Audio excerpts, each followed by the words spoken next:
Turƙashi, Rashida Mai Sa'a ta sassoki Kabiru Lagos da Marwar Dallatu. Labari da dumi-dumi a halin yanzu ne fa za ku ji cewa an hangi wani faifan bidiyo da ya karaɗe shafukan sada zumunta inda a yanzu shine ke trending.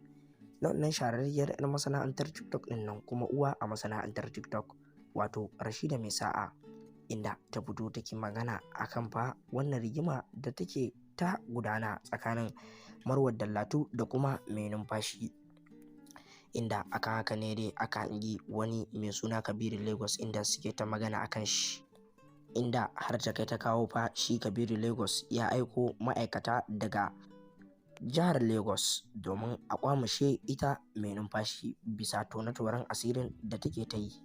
To akan haka ne dai ita Rashida Mai Sa'a ta fito take magana akan cewar fa Kabiru Lagos bai kamata yi wannan ba, domin kuwa ai in dai haɗawa ne ya kamata a haɗa su biyu a kama su, amma sai aka kama Mai Numfashi aka kyale ita Marwar Dallatu.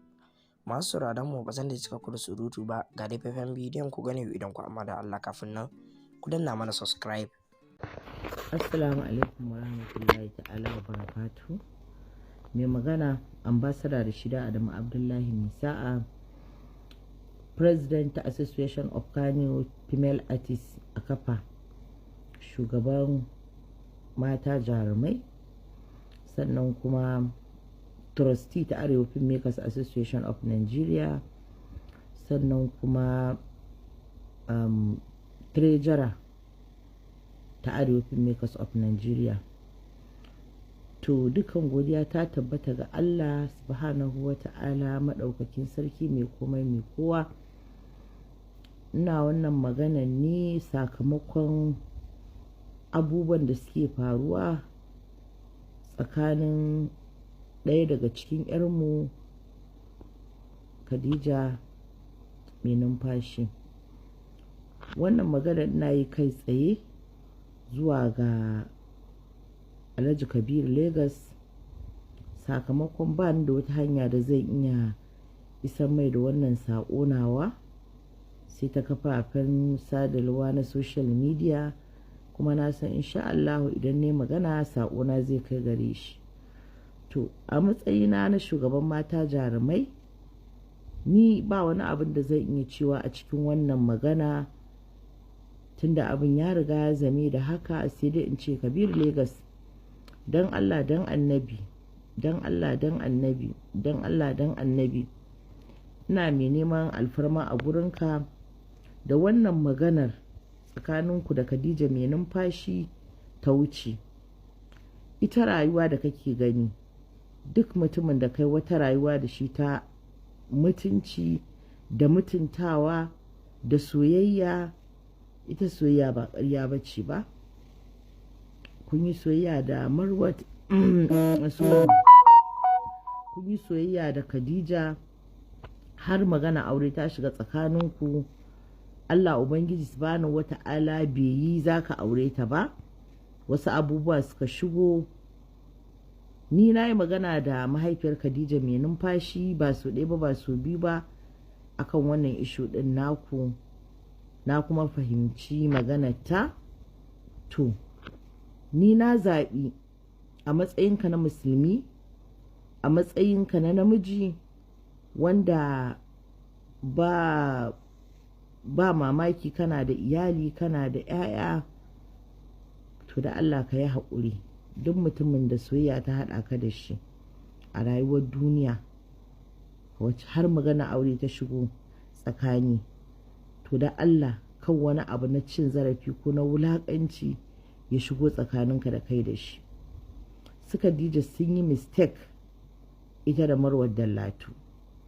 Yau da a ce masu wayo ne, masu dabara ne, masu tunani ne, ba yara ba ne ba, ko da a ce ka auri Khadija Mai Numfashi ne, ka zo ka nemi Marwat Mai Dallatu tun da ƙawaye ne su, idan Marwat ta biye ka ta yadda kai ma'amala da ita, ka neme ta, to wannan abu ne wanda yake abun kunya ma, wanda za a ce za a fito da shi social media a tattauna shi. Ba su yi lissafi ba, ba su yi tunani ba, ba komai kake ɗaukowa ka kawo shi social media ba. Akwai abu da yake personal life ɗinka da za ka bar shi a cikin ranka kuma kakka ɗauko shi ka kawo shi kan social media. Mutane har yanzu ba su gane menene social media ba. Mu a arewa mu ne muka ɗauki social media gurin da za mu zo mu ci zarafin 'yan uwanmu, mu tona wa 'yan uwanmu asiri, mu ci mutuncin 'yan uwanmu a social media. Ɗan kudu ba haka yake ba. Ɗan kudu ƙoƙari ike wallahi azim ya gaya za a yi rufa wa kansa asiri a wannan kafa ta social media kuma wannan kafa ta TikTok. Sai dai i posting ɗin abin da yake na business ko abin ci gaba, amma mu 'yan arewa har yanzu mun kasa gane social media gurin neman kuɗi ce. Guri ne da za ka yi arziki a lokacin da baka tunani. Guri ne da za ka yi arziki a lokacin da baka tunani. Ba guri ne da za ka zo ka yi tozarci ba.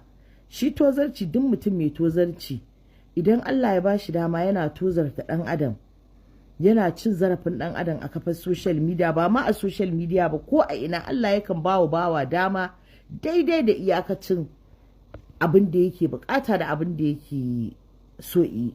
Allah da kake gani baya sabon aiki, kuma man qadara Allahu haqqa qadarihi. Dukkan abin da ya fito maka a cikin littafin ka na kaddara wallahi alazim kafin ka mutu sai ka aiwatar da shi. Idan na yi ne, idan kuma wanda za a yi maka ne, sai ka yi shi. To wannan abubuwa sun riga sun faru. Allah subhanahu wata'ala ya kiyaye na gaba. Allah ya kaɗa ya kauɗe dukkan wata fitina ta rayuwa. Amma ita rigima a kwance take, Allah ya la'anci mai tayar da ita. Duk inda aka kai da inda aka buga da inda aka je aka dawo, ba abin da ya fi zaman lafiya daɗi a rayuwar duniya. A sa misali yanzu Khadija mai numfashi da ta maka laifi, ka sa an zo an ɗauke ta tun daga Kano an kawo ta Legas, 'yan sandan nan jirgi suka hawo kuɗi suka kashe, wahala da ɗawainiya da waye duk kayi.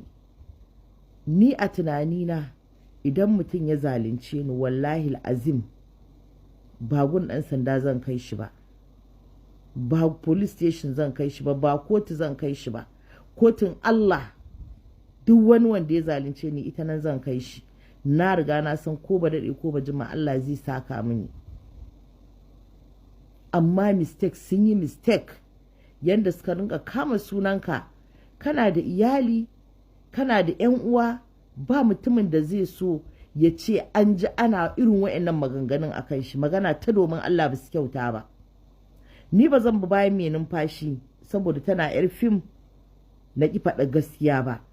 Mistake dai sun riga sun yi mistake. Amma don Allah Kabiru Legas, don Allah don annabi, baka san ni ba, ban san ka ba, ban taɓa ganin ka ba, amma ni tun da 'yar fim ce na san dole za ka riga ka san ni. To don Allah don annabi ina mai neman alfarma a gurinka, wanda ko da a hanya ka ganni wani abin ya same ni a matsayinka na musulmi ɗan uwana, kuma na ɗan arewa ɗan uwana, za ka iya tsayawa ka taimaka mini. Haka zalika idan za mu zo mu nemi alfarma a gurinka, za mu iya zuwa mu nemi alfarma a gurinka. Ni ina mai neman alfarma don Allah don annabi Kabiru Legas, wannan abin da ya faru tsakaninku da Khadija, don Allah don annabi ka yi haƙuri.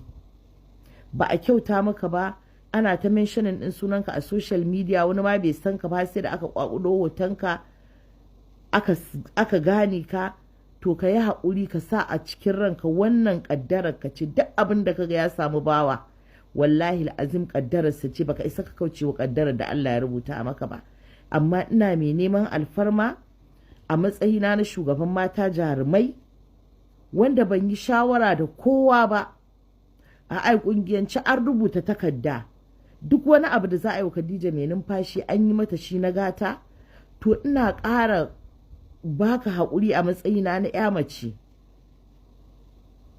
da na san ciwon 'ya mace, ina baka haƙuri da ka yi haƙuri don Allah don annabi. Na yi ƙoƙarin ma ya za a yi na samu number waya ka ni da kai mai magana 1-in-1 da kai, wallahi Allah bai yi ba. Na tambayi mahaifiyar mai numfashi, ba a samu number waya ka ba, an ce tana lambar Khadija. Ta ce min za ta nemo min lambar da safe za ta turo min. Na ga ba zan ma iya bari gari ya waye ban yi bidiyon nan na baka haƙuri ba. Don Allah don annabi Kabiru ka yi haƙuri. An ɓata maka, an yi maka abin da baka yi ba, an yi maka abin da bai kamata a yi maka ba, ina mai neman afuwa a gare ka. Allah ma mana mishi haƙuri laifi ya yafe, kuma inna Allah ma as-sabirin, Allah yana tattare da masu haƙuri. Ka yi haƙuri dan Allah dan annabi, ka yi haƙuri. Magana kes ɗin nan a janye. Khadija ba abin da ta isa taimaka, kuma bata isa ta bata maka suna ba. Shi fa Allah idan ya ɗaukaka mutum ko ya mishi daraja ko ya mishi wani abu, wani ɗan adam bai isa ya mishi wani abu ba. Ina neman alfarma a gurinka dan Allah Kabiru Lagos, ka yi haƙuri. Kuma idan ka ji, in ka ga bidiyon nan nawa, dan Allah dan annabi ka yi min magana. Ina ƙara neman afuwa da alfarma a gare ka. Kai ɗan uwa ne, musulmi ne, ɗan arewa. Ka yi haƙuri dan Allah dan annabi, dan Allah dan annabi, dan soyayya da manzon Allah sallallahu alaihi wasallam. Ka yi haƙuri a nan, kai ma baka san Allah me zai maka a gaba ba. Wassalamu alaikum wa rahmatullahi ta'ala wa barakatu. Taku ambassador Rashida Adamu Abdullahi mai sa'a. Har kullum mu duk abin da muka gani, in dai da gaskiya a cikinsa ko ba gaskiya a cikinsa, za mu fito mu tsage ta. Na gode. To masu mu anan muka ƙarƙare labarun, amma kafin mu tattara tabarmar shirin ga bitar muhimman kanunsu. Kun ga dai yadda ita Rashida mai sa'a ta fito take ta alawadai da Kabiru Lagos, inda take ta maganganu akan cewar fa shi Kabiru Lagos bai kamata ya kama Khadija mai numfashi ita kadai ba, ya kamata a haɗa har da ita Marwar Dallatu, ko dan ita tana da aure ne shine dalilin da yasa ba a kama ta ba.